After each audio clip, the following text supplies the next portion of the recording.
G'day guys, welcome to our channel. On this week's episode, we're in Queensland, Australia, hunting the majestic red stag. Please like, subscribe and share with your mates.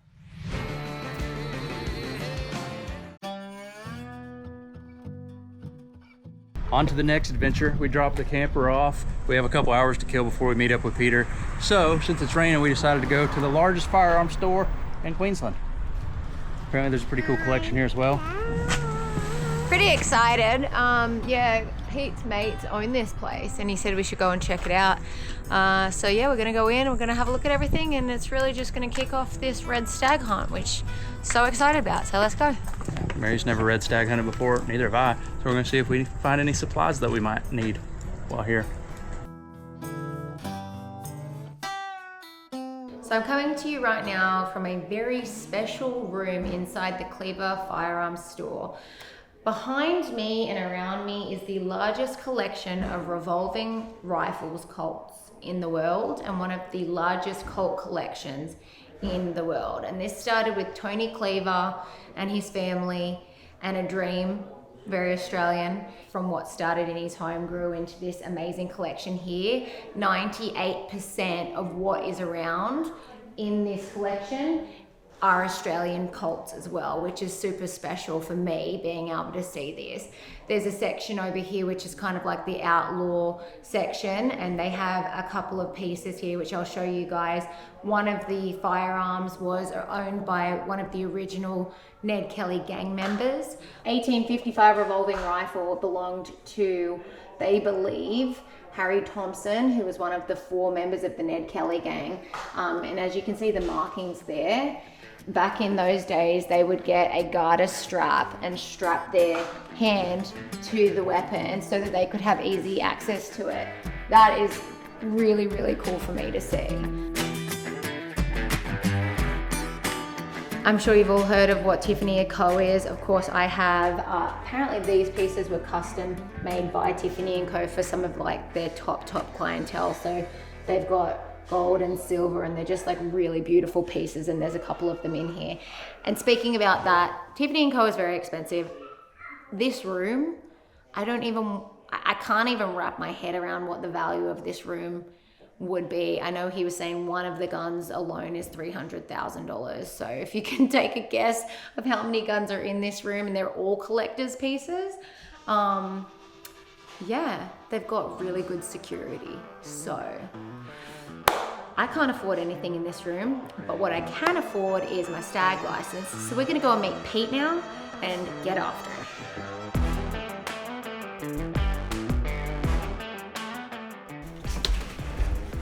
Very cool, lovely. So when did you guys build the house? About 18 months ago. No, we've only just built the house just just recently, been in it. Yeah, this is beautiful. When you drive down the roads we just drove down, you don't expect to end up here. No. You guys have done a great job. This is beautiful. Really nice. Nice hunting camp. I've been making this my normal home residence. So that's what we're after? When we were driving in, Pete had kind of set a spot where he had seen one around there. So potentially there could be some. He'll be around somewhere. Somewhere, not too far maybe. Yeah. Well, we're gonna go get our bags out, get to bed early so we're nice and fresh for the morning. And yeah, get after it first thing in the morning. Very excited.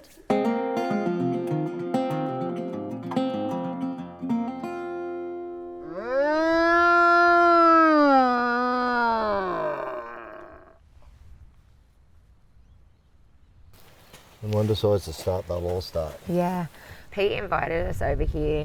We're on the top of the Great Dividing Range. If you keep following the range, you're going to get to my farm.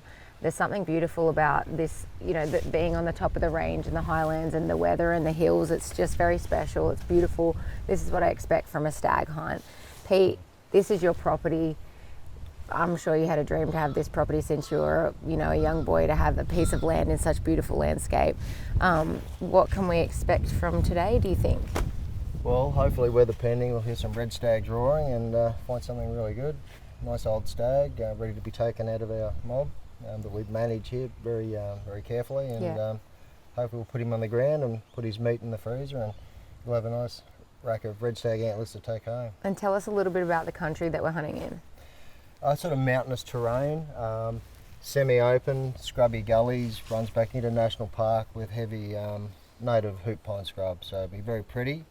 I'm sure you'll enjoy. We'll see some really cool native wildlife as well. And in terms of any other predators, what could we expect here? You don't have too many snakes, or like, what do you reckon? Look, we might see a snake, but we'll be careful of them. Yeah, like it's we pretty always rainy are, too, so they might be, It'd hidden be up. cold for a snake today. So. We can see some kangaroos in the background. Yep. So the kookaburras are up, the kangaroos are up, and we're up. Now it's time to get after it.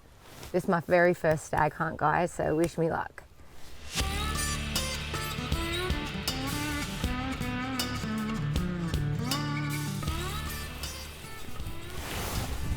That was definitely... Was that a cow? It's hard to tell sometimes. Yeah. Oh, Cow. that's a cow. Let's have a look over here. The cattle make it tricky, don't they?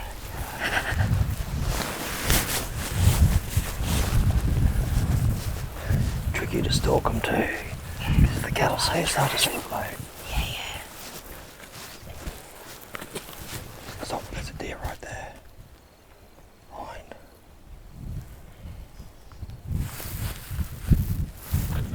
Do you see the one riding? Oh, there's a stag right there. Where? I will be able to tell him how many points he's got. Can you see him, Ty? He's only got 2 on top. There he is, see? Yeah. So he's a double 5. He's a nice young stag. We're looking for something bigger. He's got a nice stag.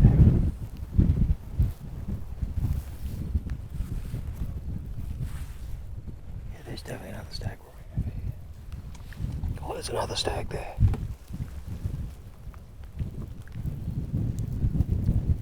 Bigger one, and he might be a shooter. To the left or right? I It's can. just the one we first saw has gone over the gully. Okay. Oh, I can see that one right there. The one that's looking at us. So that stag, like he should be, for his size, he should, like he'd be, like I said, he's a sort of a good stag to take. They're really going after it now. Let's put a stalk on here and have a look. Okay.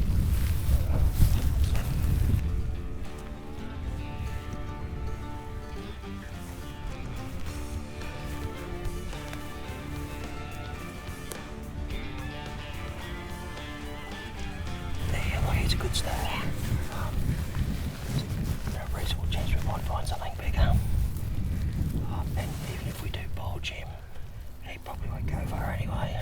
So if you decide not to shoot him, we can keep driving, and he's going to stay here local, so we can come back and have another crack at him. Okay. We'll go check him out. Yeah, we'll definitely come and have a look. Okay. It's up to you. If you look at him and you want him, then we'll make the call when we see him. But you Okay. can.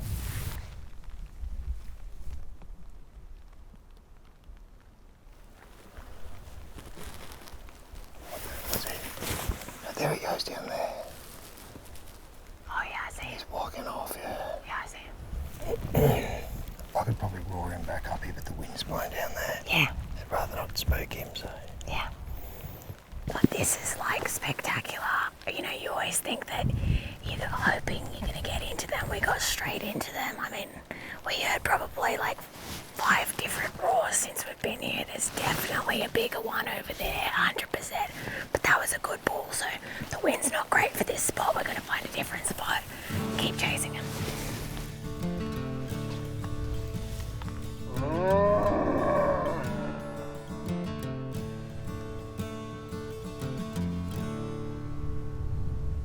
Well, there they come. See the mob of deer coming around just there? Okay, Mary, that is your stag. Holy, that's a proper stag. Oh yeah, I see him.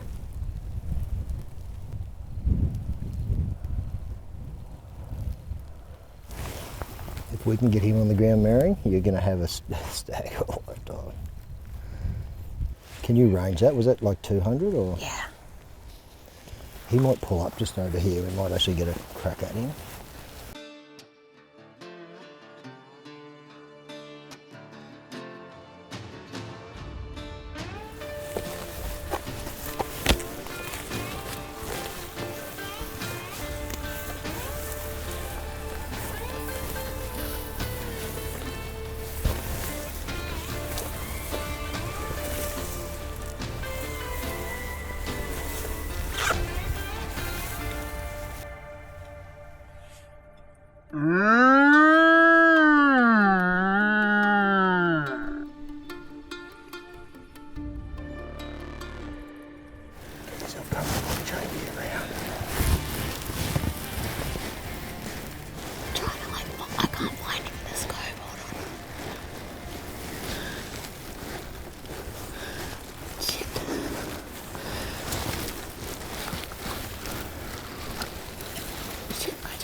So I don't know if they followed that hind around and picked up our wind and spooked. He wouldn't have gone too far. Yeah. But he might have shut up.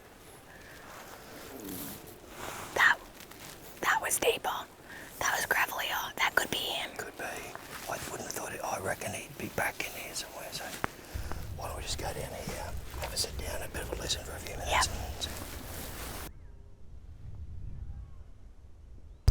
This spur here runs up to a patch of rocks, and he's just in front of the rocks up there. Oh, Whether yeah. he's a stag, whether I that's see him.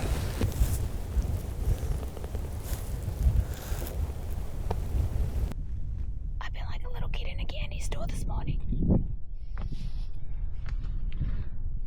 Roaring all around. Definitely like not lacking opportunity, just need to get the right opportunity. But this has been action-packed from the moment we got out of the Polaris. It's awesome. Now we're all shedding layers because we've been hiking.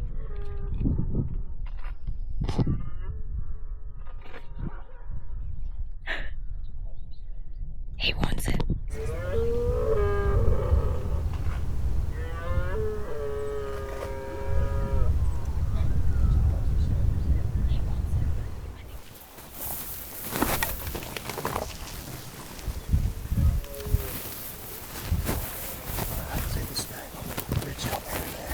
Oh yeah.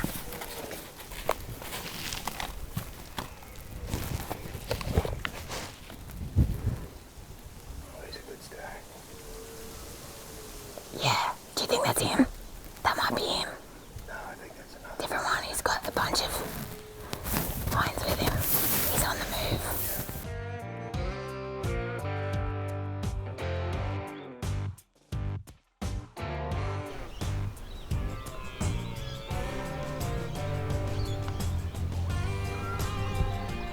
We're gonna cut up. We'll go up here. Come back over the ridge over here. It should be a perfect setup where he is in there.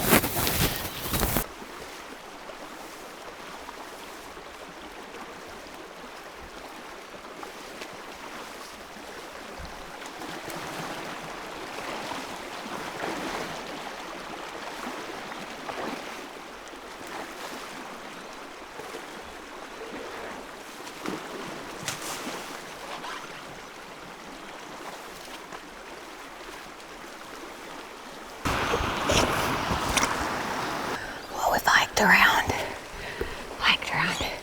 to where the bull was last time. He was just over here. We've heard him a couple times since, but I guess the plan is we're gonna slowly creep up and see.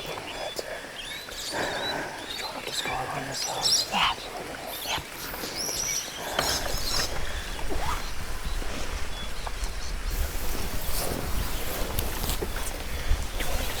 That rock and lean on that rock. You get a good I know, shot I in see. there.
Up him again.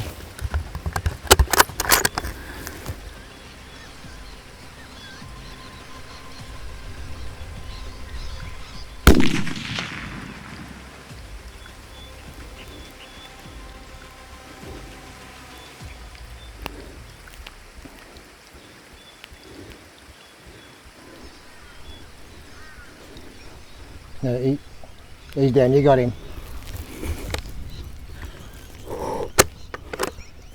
He's right, Mary, you got him.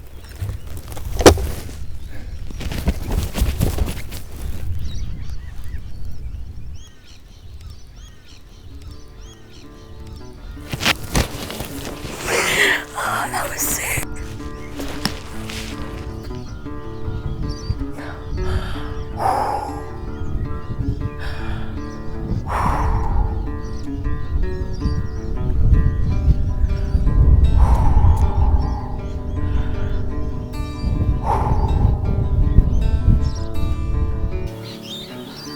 Dear Lord, thank you for this amazing fall. Please let him go to heaven quickly. Lord, I pray for a quick death. Let him go. Pray this in Jesus' name. Amen. And thank you, Lord, for this opportunity. You got him with the first shot. Did I? Yeah. Oh, I could not get steady on the rock. I was shaking so bad. I was like, I think that shot's actually a little bit longer than we caught it originally. That'd be good, like probably 240 yards or something. So. I'm just in shock right now. There's another stag roaring just over here, so he'll come over and pick up these hinds, young stag, and that's the stag of a lifetime, seriously. Oh, yeah. People have their whole life to Yeah, get I could tell. I could He's tell from what we've beautiful. seen today. beautiful cape on. He's going to make an awesome trophy in prime condition. So. That was, I mean, I thought my elk hunt was like my favourite hunt of my life, but this is my favourite hunt of my life. I mean, getting to hunt in Australia in the most beautiful landscape I've ever seen. Like, I was thinking when I was hunting before, I was like, this is making me fall in love with Australia all over again. Getting to see parts of my country that I've never seen before. And, you know, I grew up in Australia, I've never hunted stag before. And this is an opportunity that not many people get to do, especially for a stag like that. And we worked for it a bit this morning, you know, but which is great. Like, it didn't come super easy, but I'm still shaking. I was not expecting that at all. I had a little moment to myself just before I started crying. I'm still shaking. I was like, could not get steady. I've had a very lucky year. I do not expect this luck to continue. I'm going to have to hang the hat up for a minute now. Thank you so much for this opportunity. My absolute No, it pleasure. really means my foot's shaking like a little girl. It means the world to me. It really does. I don't take it for granted. There's something about a red stag that's pretty special. Oh yeah. Well, let's go over and have a look at him.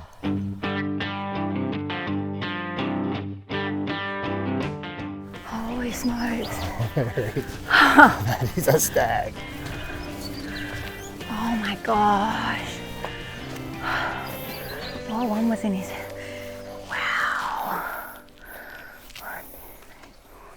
Yeah. You've shot a 6.6. So that is the ultimate of red deer hunting. Oh my gosh, look at that.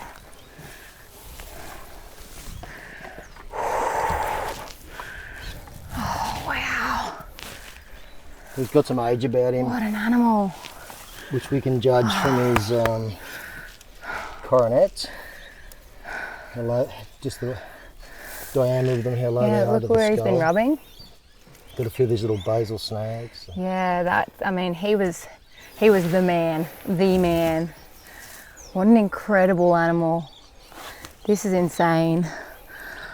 Oh, thank you, buddy. Wow. I love that there's still sap and stuff all over, bark all over his horns. That's sick.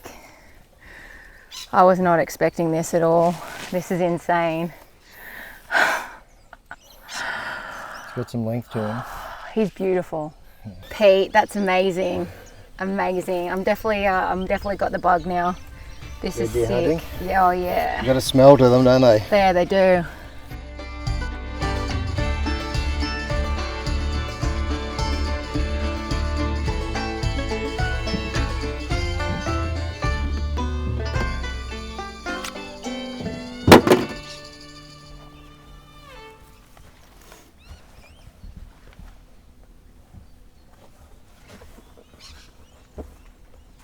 There you go. It's a piece of prime Perfect. Queensland venison. Oh, still warm. Still warm.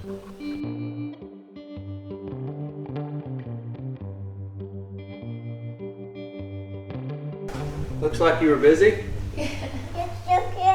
Hi, Fluffy. Oh boy. That's a good one, mate. Yeah, we had Good a work. heck of a morning. Yeah, we've had such a good one. Oh man, that's awesome. Congrats. Thank you. Oh, So Australian. yeah, it was sick. Like from the moment we went out, they were roaring, and we got set up on one, who was really nice as well, and just couldn't like get a shot. He was a bit low, and we hiked pretty far. We saw him, and then we like went over one mountain to the other mountain and got set up, and it was perfect. They were everywhere, all around us. That's an old stag. That's a 12-point stag. So that's sort of like the ultimate. Like you can tell his age by the his coronets, and also how low his pedicles are to his skull. And when Clark gets here, we'll take his jaw out, and Clark will be able to age him exactly. But he's an old stag. So when we were organising this with Pete, he was like, "Well, we got to get Clark McGee out here because he is like the stag whisperer. He knows everything about red stag, and absolutely everything. I watched a YouTube video. I know I'm going to dig into all the history and everything. But yeah, for now, this is the stag we got this morning. We had an epic hunt. This is my very first red stag, which is even though I'm Aussie, I started hunting in the States. Yeah. So yeah, tell us, what do you reckon? This How old is do you your think first he is? one. I know, it's going to be hard to beat. I'd say I know. again. Thank you. That's a cranker. That's a cranker. Yeah. That's got everything. Yeah. Style. Beautiful. Well, the classic is a 12-pointer. Yeah. Okay. So Clark, tell me, when did you get into stag hunting, and tell us all about what you do now. I was cursed. That's right, I was cursed. Yeah, in a good way. Because my dad was a really keen hunter in New Zealand, so it goes a long way back. He was this dirt poor Scot, deer hunter, and he got to Northern Territory, and he ran into this wild character, incredible wild character. He thought he was going to die. There was this bloke, and this fella told him to basically get off the property. And one of his workmen said, "Hey, Elvin," he said, this guy's name, he said, "Elvin," he said, "he's a deer hunter." And he changed his opinion straight away. One of us. And then he wanted to talk to him, and then anyway, he ended up that was my granddad. Dad married the eldest daughter, shot 30,000 buffalo in the Northern Territory with him, and then granddad was a deer hunter down here in the Brisbane Valley. The American model of conservation, you grow up hunting and you look at it as a renewable resource that we were given that we need to take care of. And I get that it's a native species versus one that was brought over, but 150 years ago, you watch them out on this hillside and I'd have a hard time believing that they don't belong here. Yeah. But I mean, obviously America had its failures in settlement with buffalo and things like that, but we had conservation leaders that popped up like Teddy Roosevelt and those guys that put that in place. And it's here is interesting because the people that are more tree huggers, green granola crunchers, whatever you want to call them, they want to protect animals. They don't want to see animals harmed, but yet the political party that they align themselves with is the one that's doing the poisoning and the chopper shooting. But they don't. But they don't know that. That's the problem. That's what I'm saying, Is the they don't education know. piece. So it's a matter of, and look what we're even doing today, talking about it. I hope we can get people to just pull up and look and think a little bit, and when they do and be honest with themselves, have a bit of conscience, then they'll go, that makes sense. Yeah. And so this is the way to do it, and leading by example. Yeah. So these were originally a gift from the Queen, correct? Yes, that's Queen Victoria in 1873. So, and it was a monumental thing, really, because these were a royal animal. That you had to be royalty. You had to be someone really special to get a chance at shooting a deer. There was plenty of my rallies back in Scotland that got heads chopped off or lynched for poaching deer. That's how far it goes back. I mean, they look like they've been pretty grinded down, yeah? Right, so what you've got, Yeah, tell us how to age it. a deer, as their mandible grows back, the teeth erupt. So when they're born, they've got 3 premolars here, and 1 permanent molar, which is this fella here, that one there, the first permanent molar. As he grows, these ones are replaced. They pop out. There's a triple tooth and 2 little ones. They pop out and are replaced by these ones. This permanent molar stays there for his whole life. That one erupts, and that one erupts, and this little one at the end called a cusp, it erupts. Then the mandible keeps going back like this for the full length of the jaw. So he's got 1, 2, 3, 4, 5, 6, that's a double tooth, and that's the 7th, so 7 teeth. So when he's got all his front teeth, because all his front teeth are replaced, they're all sharp for a start, they all fall out and are replaced. So the one tooth you can age them on really easily by eye is this first permanent molar there, that double tooth. So we usually look at it that if they are, if he's got all his teeth, he's got to be at least 3.5 year old. If he's got this back cusp, is usually, and if it's worn, it's usually 6. So it's like a sort of a rule of thumb, let's say, rule of thumb. Then if you go back to the first permanent molar, and if it's dead flat, they're usually 10. That little smiley face, that little smiley face you see in there, the little curve in the middle of the tooth, that's called infundibulum. Okay. The infundibulum. When the infundibulum is completely gone out of that tooth, see there's just a little bit left there, just a little bit. When it's completely gone, they're usually 10. So that one's got a little bit there to go. So I'd say 9.5 year old. So he'd be born Christmas, so he's halfway through the year. So yeah, I'd call him 9.5. That's and as they, perfect. Exactly, as they get older, that'll drop right down, and I've seen them. That's worn right down into the gum, and then usually what happens why a deer dies in this country is they'll start getting impaction of food around the tooth, and they get an abscess, gone. Dingoes kill them. So that's a pretty good age then, yeah? Perfect. Perfect. Yep, perfect age to take him. That would be his best head ever. Yeah, I reckon, from looking at him previous years. That's awesome. Well done. Cool. Thanks for giving us that info. That's really interesting.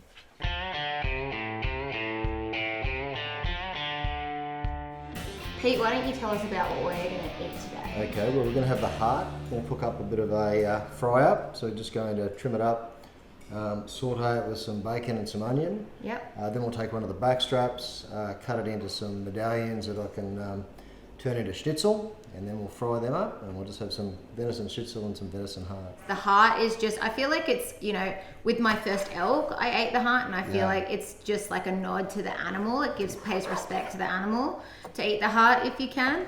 But yeah, and it's also so high in protein and just delicious, and you don't really need to do that much with it. Yeah, and it's also something that you can eat when the animal's just fresh too. Yeah. It's nice to give the meat a little bit of time to set. Yep. But the heart's fine straight away. Yep. Looking good.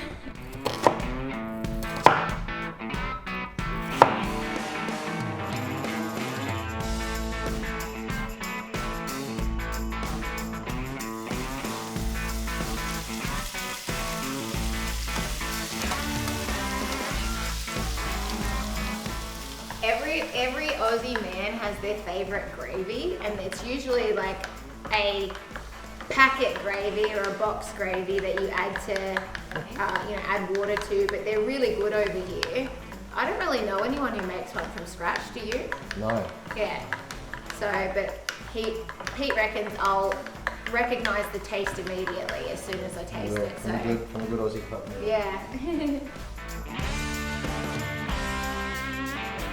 The boning knife out here. Actually made these knives back in the day. A friend of mine, Derek Stanley, was a custom knife maker, and we had a bit of a side bench where we made some commercial grade butcher's knives. And That's awesome. made out of German steel, they're pretty good. Nice. Very good. So I'll just trim up your back strap here, Mary. Yep. Get rid of the silver pieces. There's not too much though, it's pretty good. It's a pretty solid piece of meat, isn't it? Yeah.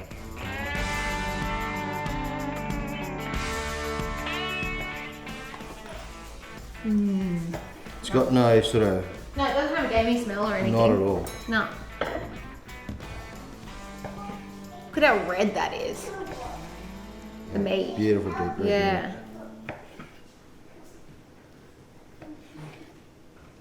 But it's just so funny to me, like think about all the people who do protein, like high protein diets, and they're like buying kangaroo and all of that, and you're like, this tastes way better than kangaroo. That's Clark's secret. He just lives on venison. Yeah. He's fit as a fiddle. But just venison. Yeah. All right, Pete, what's the plan? Okay, going to take to this with the tenderising hammer. Not to tenderise the meat because it doesn't need it. It's a beautiful piece of meat. It would eat beautifully in its natural state. But we're just going to sort of beat it down to make it thinner, spread it out, give us a better surface area to take the flour and to give us a surface area on the pan when we cook it. Lovely.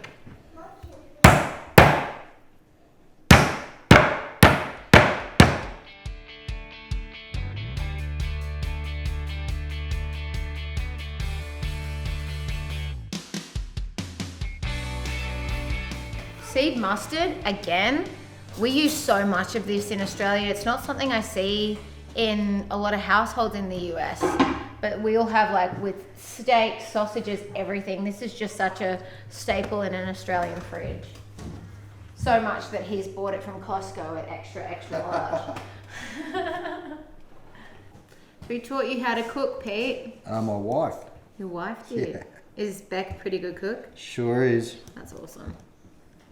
And so, is she, like, when you guys are in hunting camp or just in camp in general, Yeah. what does that usually look like for meals and stuff? Because I know you're pretty remote from a supermarket, so you're bringing everything in. Yeah, everything's in here.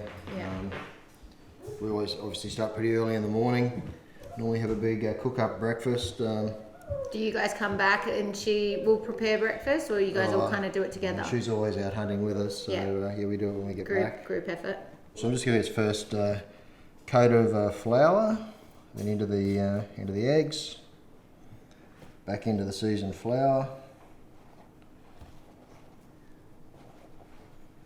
and then onto the plate.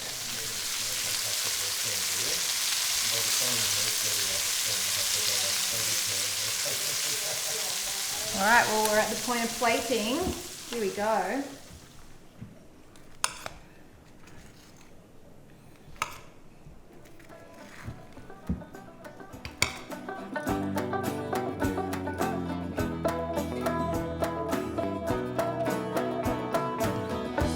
I put in my order over an hour ago. The Yelp review is not going to be good. Oh, it's here. Thank you. Cheers, guys. Here's to the Stag, and here's to you guys, and thanks for a memorable hunt. Thank you so much for your hospitality, Pete. I'm definitely addicted now. I got the Stag bug, and I cannot wait to try this. Yum. You gonna let me hunt now?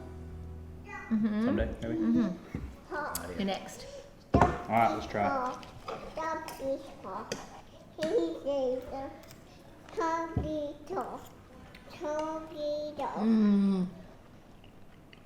Need to shoot more of these. That's fire. It doesn't go a lot. Pretty good, isn't it? Dang good. That is so good. I've never done that with the gravy or bacon topping. No, that was such a good call. This is unique, delicious, not hard to do. Like a elevated hunting camp meal. So good. Yum. This might be the best that I've ever tasted hot, to be honest. This will put you to sleep is what it'll do.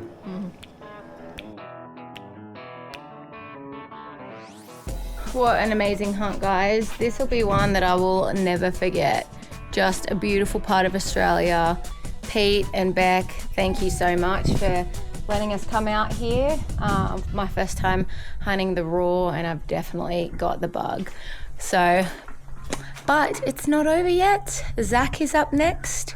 And yeah, let's see whether or not he can have any success. It's gonna be hard to beat that hunt that I just had, but anything's possible. Good luck, Zach.